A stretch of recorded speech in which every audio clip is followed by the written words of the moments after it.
17 en toda la República Argentina, quise decir 10 horas 7 minutos, por supuesto. 11:07. Perdón, 11:07 encima, no 10, tenés razón, 11:07, bien corregido por el señor José Pomares. Lamentablemente en estos días venimos incurriendo en tiempos en donde las noticias no están siendo gratas, y menos para la actuación y para el teatro más recientemente, con el fallecimiento de Arturo Bonín. Pero por otro lado, nosotros tenemos que seguir caminando y tenemos que darle la bienvenida, por supuesto, a Rita Terranova, actriz, directora, productora, bueno, de todo, profesora también. Rita, buenos días. Federico Roveda, José Pomares te saludan. Bienvenida a Cluseta. ¿Qué tal? ¿Cómo están? ¿Cómo está Federico, José? Es cierto lo que decís. El día de ayer y el de hoy está tenido la tristeza por la pérdida de Arturo, que fue un excelente compañero. Trabajé con él desde mis inicios y sus inicios también. Yo empecé muy chiquita, pero ya era grande y trabajamos juntos en algunas novelas, en teatro, en programas especiales. Trabajé mucho con él. Y tengo un recuerdo de un compañero muy tranquilo, muy generoso, esos compañeros que hacen muy bien tenerlos en un elenco. Rita, ¿sabés qué?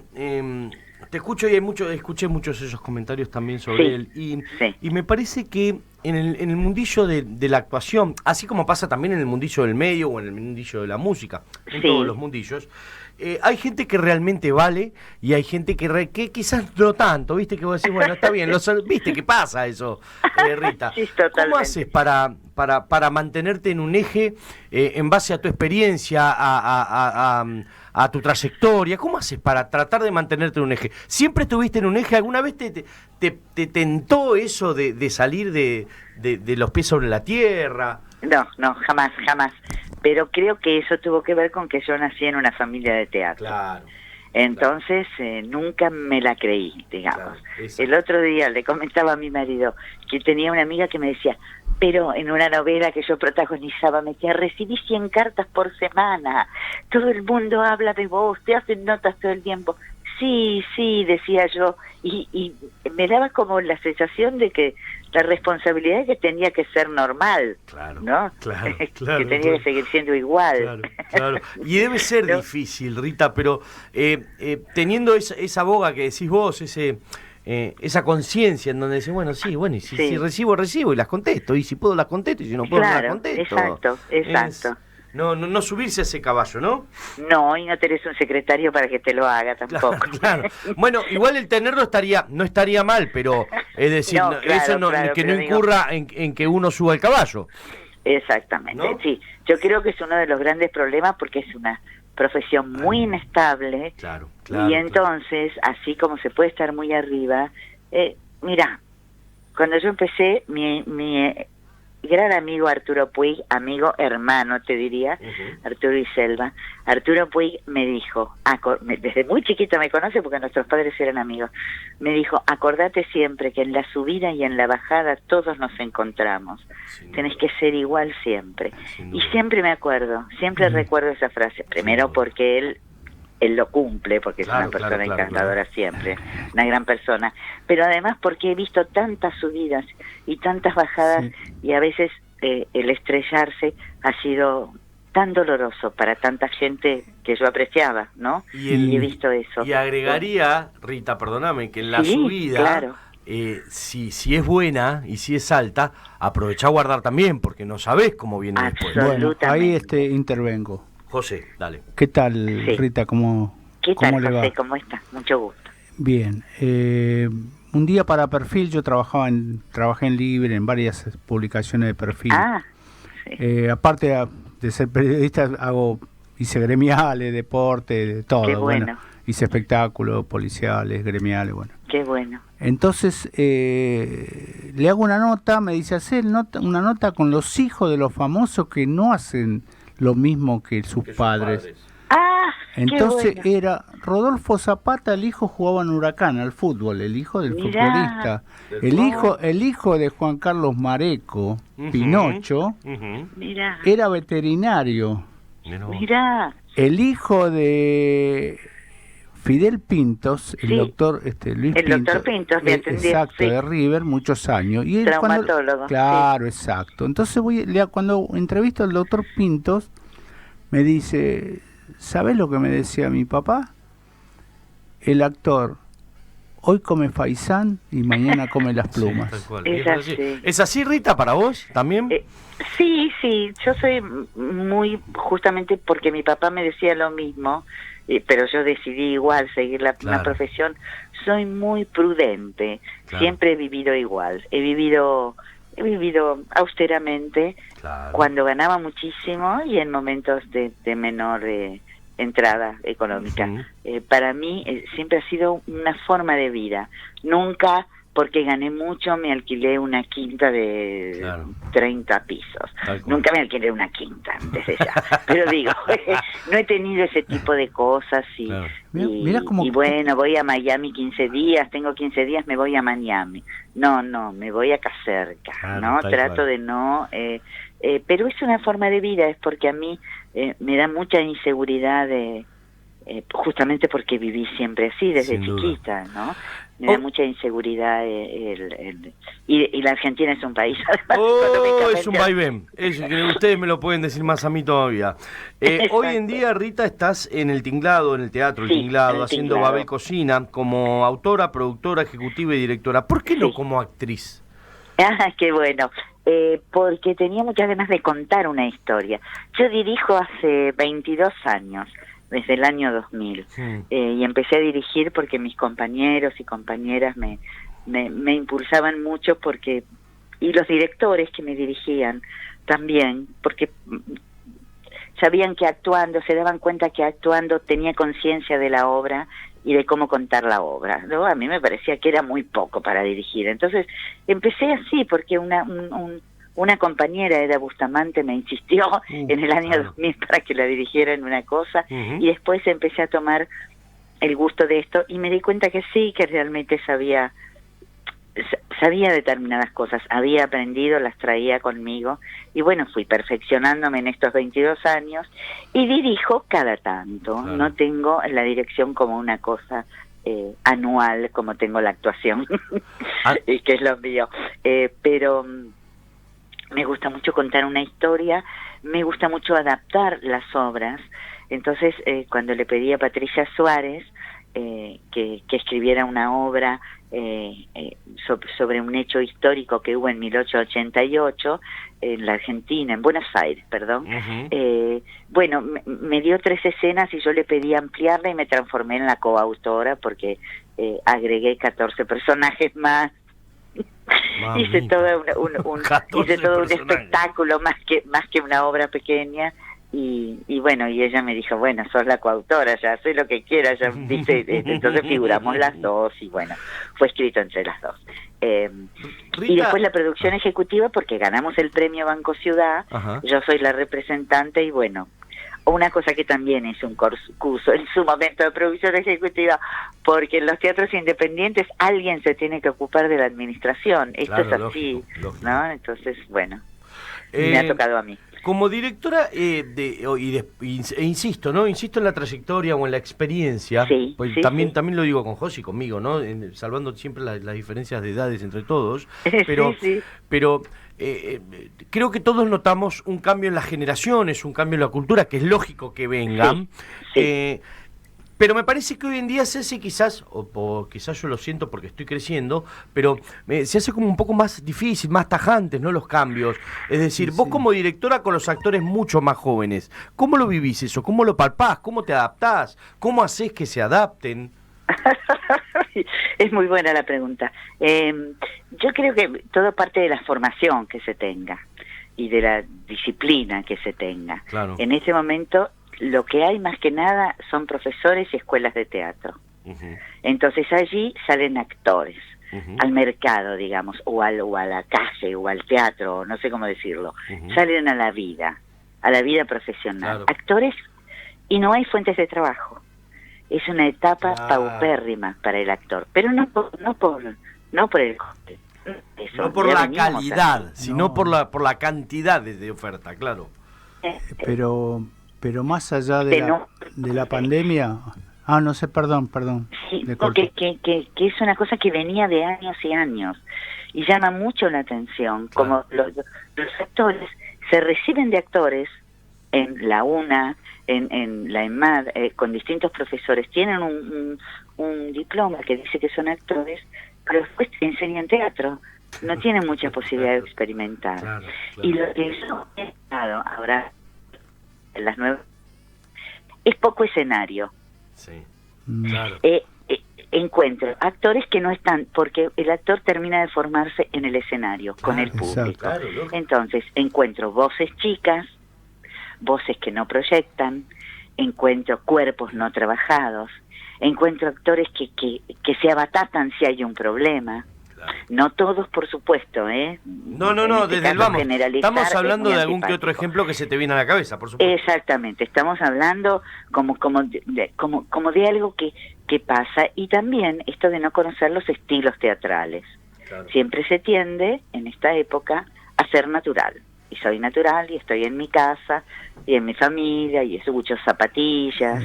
Entonces cuesta mucho, y el director tiene la obligación, entonces, de colocar sociopolíticamente, históricamente, emocionalmente, al actor, colocarlo en el escenario para contar esa historia que va a contar. Y entonces, en ese caso, para mí es apasionante. Sin duda. Para mí es apasionante. Yo a los actores los quiero. A mí me dieron la vida 2 actores, parí una actriz. Claro. Me dije, jóvenes mentes ávidas del conocimiento. No, pero el punto que toca ella es interesante, porque no cualquier periodista está para salir a cubrir una movilización. A mí nadie me enseñó a cubrir una movilización. Me comí gases, balazo. Nadie me enseñó a ser productor de radio. Yo lo aprendí con la experiencia, con el sentido común, ¿no es cierto? Y a mí me tocó hacer una de las notas más hermosas de mi vida, que se la hice al señor Alberto Migré. Mirá, qué divino. Y me habló, estuvimos en un café en la esquina de Canal 9, me habló de Rolando Rivas, cómo fue, pero aparte me invita un día a la grabación de un programa. El tipo se involucraba con el director del programa, el tipo era escritor, era guionista, y le decía a las actrices, me acuerdo que estaba Estela Mariclosa, y le sugería, pero bien, con la maestría que tenía él, y era el simple, y todos lo respetaban, todos. Absolutamente. O sea, Alberto Migré, para mí era una eminencia, ¿no? ¿Pregunta para Mirta? ¿Para Rita, perdón, entonces? Sí. No, yo digo, ¿cómo una directora, cómo modela, cómo se da cuenta que tal actor es para ese papel, o da el perfil para ese papel, o sea, si está preparado para ese papel? Buena pregunta. ¿Cómo se da cuenta? Mira, es una intuición, claro. Es algo, hay que tener claro cómo es el personaje. Exacto. Y van apareciendo. Y también es cierto que hay actores que aparentemente no pueden dar un personaje, y uno les ve una beta, les ve algo por ahí donde te parece que sí, que con trabajo se va a lograr. Y lo que tiene que haber es mucha confianza de parte del actor obvio, hacia el director, ¿no? Lógico. Esto es fundamental, porque por suerte toco madera. No me ha tocado ningún actor que me discutiera todo, porque también existen los actores que discuten todo al director, por supuesto. A veces por inseguridad, a veces no, eso no me ha pasado. Es que todo discutir no tiene razón, es decir, podemos discutir, podemos charlar algún que otro punto. Exacto. Pero discutir todo, o preguntar todo, refutar todo, ya no es un razonamiento. Exactamente. ¿No? Exactamente. ¿Y cómo resolviste cuando te han discutido alguno, chiquitito, digo, sí? Sí. Bueno, me reí mucho. Por adentro masticando, ¿no? Pero... Sí, no. Yo soy muy maternal, ¿sabes? Entonces, bueno, pero... algo como si estuviera, pero el nene, claro, si te lo digo por algo, no es un capricho mío, nene, ¿me escuchaste? Pero además, porque noto que utilizan cosas, me acuerdo uno que me dijo, a mí me gusta el teatro físico. Claro. Pero todo el teatro es físico. Claro, no. Y sí, para todo pones el físico. Claro. ¿Cómo que para todo? Claro. Para todo. Claro. Ahora, esto también es físico. ¿Vos querés decir que querés ser acróbata? No. Porque que querés ser acróbata. O capaz que quería ser actor porno. O hacer a eso se refería, escenas en la cama nada más. Claro. Era un galán o una galana. Claro. Digo que hay como etiquetas, hay cosas. Sí, porque el actores somos seres muy vulnerables, muy que estamos con la emoción ahí, las inseguridades ahí, que una mirada te puede destruir, una mirada no comprensiva del director te puede hacer daño. Claro. Yo me jacto de que todo el mundo habla de lo excelente que están todos los actores en Babel Cocina. Claro. Así que digo, bueno, hemos hecho un buen trabajo en conjunto, ¿no? Justamente antes de que nos adentremos a Babel Cocina, que me interesa que nos cuentes cómo es, bueno, y todo cómo se está desarrollando y qué día. Elijo uno de los tantos mensajes al azar que dice Corina, que lo manda Corina, y dice: qué placer escuchar a Rita, la vi en Las Obreras y en Los Días Felices como actriz. Mis felicitaciones. Corina. Ay, pero qué divino, qué bárbaro. Muchísimas gracias. Sí, divinas obras las dos. Personajes muy diferentes y muy difíciles. Me imagino que sí. Me imagino que Las Obreras debe haber sido, ¿no? ¿Qué es más fácil, divino. ¿Hacer reír o hacer llorar, Rita? ¿Qué es más fácil? ¿Hacer reír o hacer llorar? Más fácil hacer llorar. Más fácil hacer llorar. Porque uno está más vulnerable a esas cosas, ¿no? El que ve. Yo creo también que con un buen texto y una buena concentración... Claro. En cambio, hacer reír creo que es todo una tarea, un arte que se nace con ese don. Claro, exacto. Es un don que no todos lo tienen y no tienen por qué tenerlo. Que hay que desarrollarlo también, que viste que hay cursos de humor y eso. Sí. Y creo que hay actores que nacen dotados como para eso y hay otros que lo desarrollamos, que lo trabajamos para hacerlo, ¿no? Contame cómo hace hoy Babel Cocina, Rita, ¿cómo hace, cómo desarrolla esto Babel? Mira, Babel Cocina es un espectáculo muy festivo, hecho con una puesta en escena donde hay mucha comunicación con el público, es decir, son este grupo de actores que llegan con impermeables y antifaces y cuentan que van a empezar a contar una historia que ocurrió en 1888. En 1888 había una libreta que se llamaba libreta de conchavos, que sería libreta de trabajo. Contratos, claro. Donde el patrón estaba obligado por la municipalidad a anotar las intimidades, las características que tenía el empleado doméstico o en el caso de los dueños de bares o de restaurantes, los mozos, los cocineros, los pasteleros. Entonces, el ayudante del lechero, las criadas, las niñeras, todo el mundo tenía su libreta. Era una cosa muy... imagínate que en Buenos Aires había 70% de inmigración que no conocía el idioma, y había... el 80% de analfabetos. Claro. Entonces, nadie sabía qué se escribía en esa libreta. Y de golpe eran despedidos esos criados, esos empleados domésticos. ¿No se hacía a sabiendas de ellos mismos que, no lo sabían, que estaban tomándole como una prueba, como una... Exactamente, ¿no? Exactamente. Mirá, yo pensé que era sabido, yo pensé que se sabía. Sí, sabían que se anotaba algo, pero no sabían bien que era una libreta personal, claro. Perdóname, entonces... Bueno, llega un momento en que llega al Café Philippe, un café que estaba en el Bajo, llega un inspector municipal a pedirle al patrón del café la libreta de los mozos y de los cocineros, y el patrón empieza a dar las libretas, y uno de los cocineros dice no trabajo más, y pararon, y empezaron a hacer correr la voz por los otros bares, y dijeron, hasta que no se termine esto no trabajamos. No trabajamos. Y se corrió la voz por los empleados domésticos, por las cosas, y se paró 4 días Buenos Aires. Imagínate si en Buenos Aires paran todos los mozos y todas en esa época, ¿no? Que había tanta servidumbre, digamos, en las casas. Y si paran todos, ¿qué pasa con eso? Se paraliza el país, se paraliza. Esta huelga salió a favor.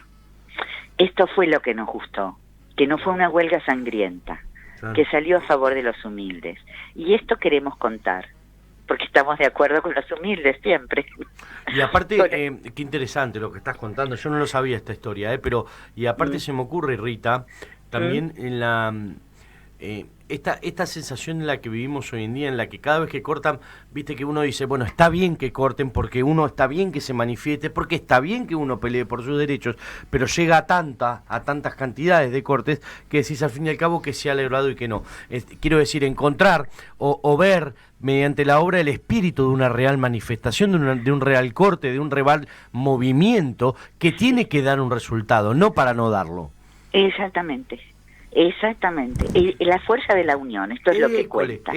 Pero ¿sabes cómo está contada la obra? La obra tiene como fondo esto.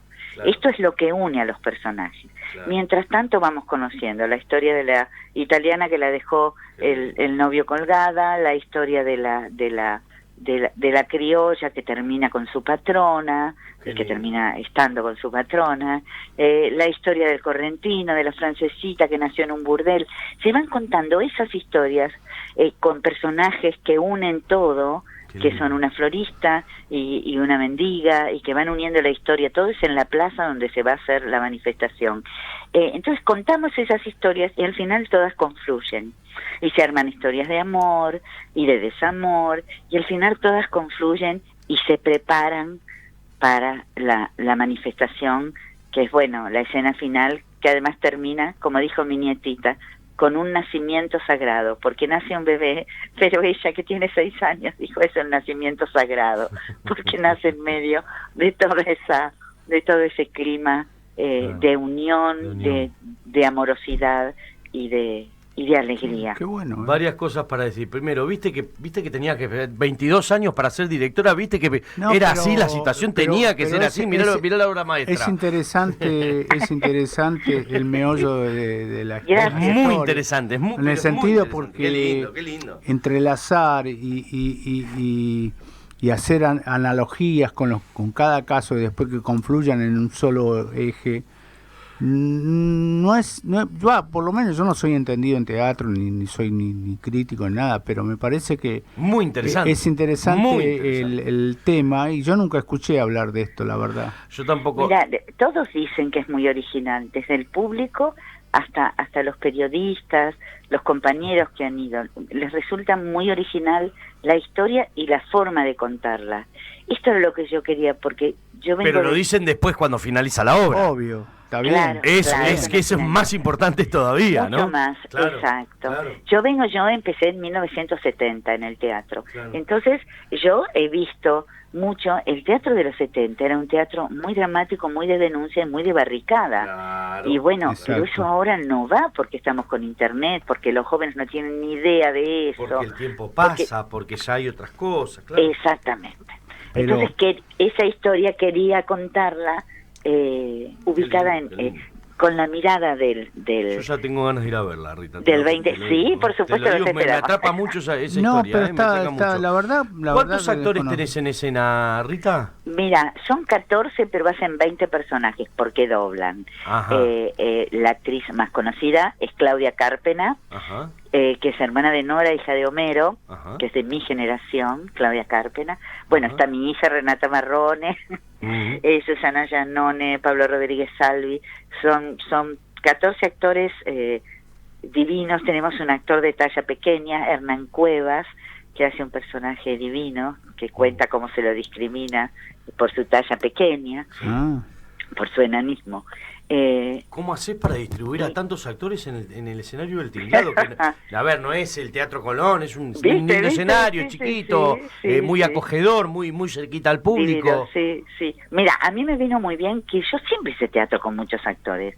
Yo hice, mira, la primera vez que hice fue una obra con Pablo Alarcón, que hice en el Cervantes en el 97. Empecé en el 70, 27 años después. A los 14 empecé. Pero digo, como si no hubiera sido precoz encima. Sí, digo, empecé 27 años después, recién hice una obra de 2. Para mí las obras son con mucha gente, entonces vi mover, también empecé bailando, entonces bueno, todas esas cosas te ayudan como para hacer movimientos. Y vi mucho teatro y desde siempre, pero también participé de elencos grandiosos, de elencos de 45, de elencos de 50 en el Teatro San Martín, elencos a mí un elenco de 7 me parecía poco. Te imagino gritando, detesto los unipersonales, métaselos en el Tujes. ¿No? Hice también, hice. Y llegó un momento que me agoté y dije, ahora voy solita con una bolsita. Rita, la cita para ver Babel Cocina en El Tinglado son los sábados a las 20:30 o hay más funciones? Exactamente, no. Estamos llenando desde el primer día. Bien. Por eso les pido que reserven para Alternativa Teatral si quieren estar. Bueno, y ustedes en todo caso se comunican conmigo. Sí, no te hagas problema, y si tenemos que reservar, reservamos, eso es lo de menos. Lo importante es la historia. Bueno. La entrada sale 1.000 pesos, pero presentando la tarjeta del Banco Ciudad se hace un 2x1 porque ganamos un premio que dieron el Banco Ciudad y el Complejo Teatral de Buenos Aires. Mirá qué bueno. Y el Ministerio de Cultura de la Nación, por otro lado, nos dio la declaración de interés cultural. Bueno. Así que bueno, venimos bendecidos por varios lados. La cita entonces es en Mario Bravo 948, El Tinglado Teatro o Teatro El Tinglado para ver Babel Cocina todos los sábados 20-30 horas con dirección de Rita Terranova, con quien estamos hablando y la cual ya despido. Rita, gracias por el tiempo. Me encantaría más adelante poder hacer un piso, ¿no? Que vengas acá y charlar, que me parece que me encantaría. Lo que pasa es que a mí me gusta despertarme tarde. Bueno, entonces lo haremos grabado a la tarde algún día. Despertar a un actor temprano es una tarea. Rita, muchísimas gracias. Le quería comentar, te quería comentar que mi hermano por cuestiones fue recuperado en Alcohólicos Anónimos y él después pasó a un hogar en Ituzaingó. Él estaba acá en La Boca, pero eso pertenece al gobierno de la ciudad. Bueno, un día lo voy a visitar allá, estamos tomando un café y me dice, aquel es director de cine, fulano, aquel es esto, aquel es escritor, aquel es... Y de repente me dice, aquella mujer que está allá es Teresa Blasco. Entonces me dice, le digo, la quiero conocer. Y me la presenta, le dice, mira, mi hermano es periodista, pero no vine a hacer ninguna nota, me vine a visitar a mí. Le digo, Teresa, yo fui a hacer notas para Perfil a muchas actrices, o en los pasillos, hay actrices que se emperifollan, le digo, para ir a llevar para ir a llevar el currículum, o en la casa se pinta, o para ir a la verdulería, se pinta como si irían, le digo, se la pasan actuando las 24 horas, me dice, ¿y por qué usted eligió esto? Me dice, porque yo me gusta esta vida, soy natural. Y a mí no me gusta actuar las 24 horas, me dice. Para los que no estén al tanto, Teresa Blasco fue una actriz argentina. Señora actriz. Señora actriz, tiene razón. Divina. Por los años que digo, 40, 50, Falcón, 60, ¿no? La familia Falcón. Claro, esa fue entre otras, una de las cúspides. Sí, pero la verdad que me conmovió, porque... Rita, te agradezco muchísimo el tiempo, un gustazo. Cuando quieras, sabes que estamos a disposición. Bueno, mil gracias y los espero en El Tinglado sábados 20:30. Trataremos de estar por ahí sin duda alguna. Un beso muy grande. Muchas gracias. Hasta luego.